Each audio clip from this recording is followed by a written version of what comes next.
Yeah, hi there. These comments are for 6376. These are the 4 digits of your student number. And I am Michael Buckoff. I am the founder, owner, and the materials writer for all of your lessons at the 7-step system to pass the TOEFL IBT. And you just completed the pronunciation final exam for my TOEFL class. It's also called the pronunciation post-test at my online course. So let's hear what you have to say, and I'll give you some comments along the way. I'll give you an intelligibility score. I'll even recommend some lessons that you can focus on to get better. Okay, so let's go back to the beginning. Hello, Michael. This is to do the final exam.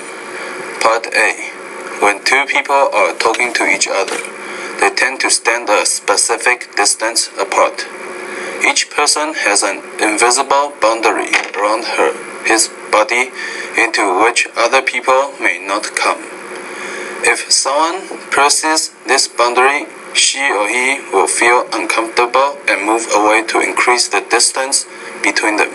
Now, one thing I want to point out here, you're not really doing any blending at all. So you say move away to increase the distance between them, but and move away to increase the distance between them. So you want to work a little bit more on your blending. The major exception is family members and other loved ones.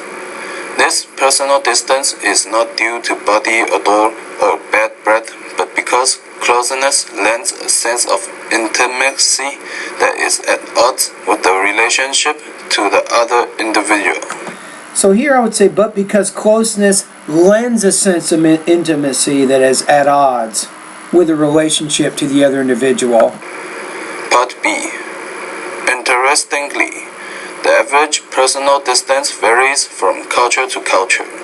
Americans tend to require more personal space than in other cultures.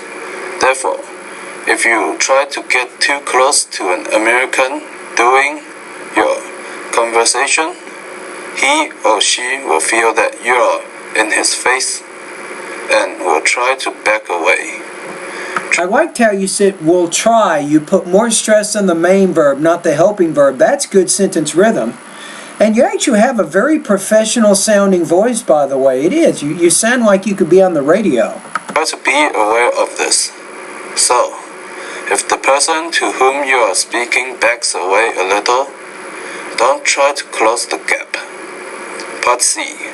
Also, try to avoid physical contact while you are speaking, since this may also lead to discomfort. Touching is a bit too intimate for casual acquaintance, so... Wait a minute. You want to say casual acquaintances. You're forgetting that ES at the end of that word, and then the word casual.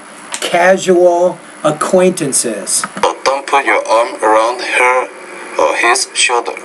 Don't touch his or her face, or hold his or her hand.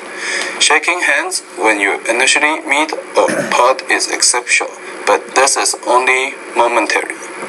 And the one word is acceptable. It sounded like you said exceptional, but it's acceptable. So I think you just misread that word. For question 1, my best friend is called Neil.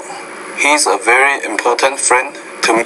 Now, if you say my best friend is Neil, who is, not he is, if you use who is, you're using a little bit more complicated grammar, so your grammar is a little bit basic. Me, because we're like brothers in our childhood and also hang out in holidays.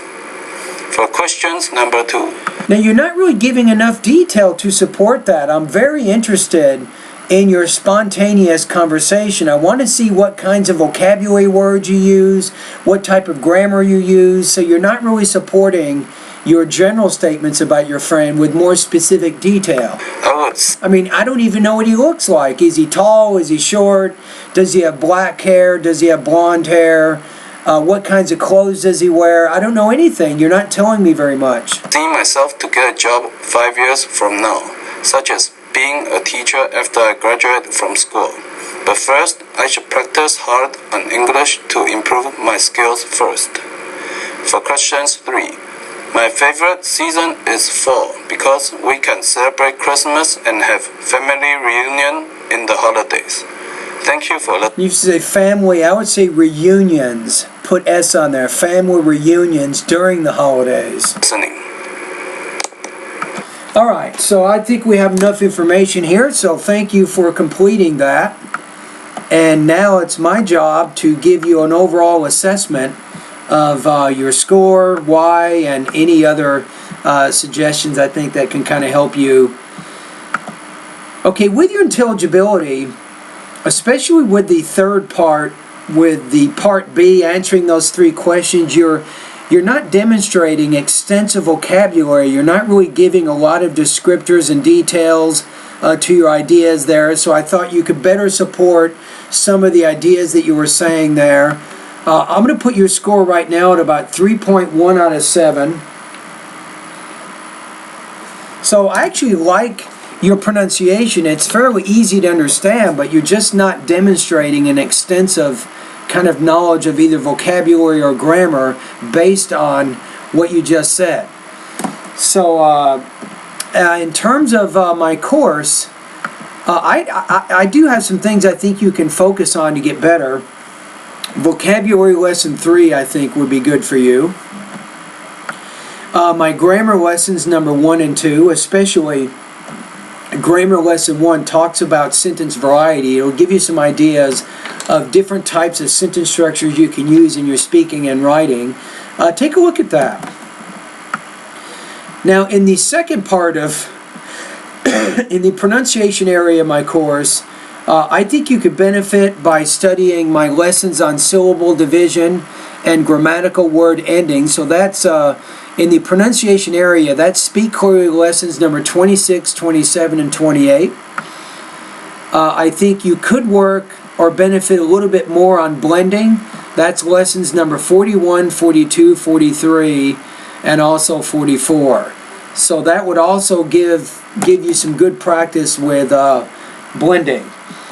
And I think that's it. No, maybe one more thing. If we go to the consonant sounds, take a look at lesson number 16. It's the zh. You remember the word casual. Casual.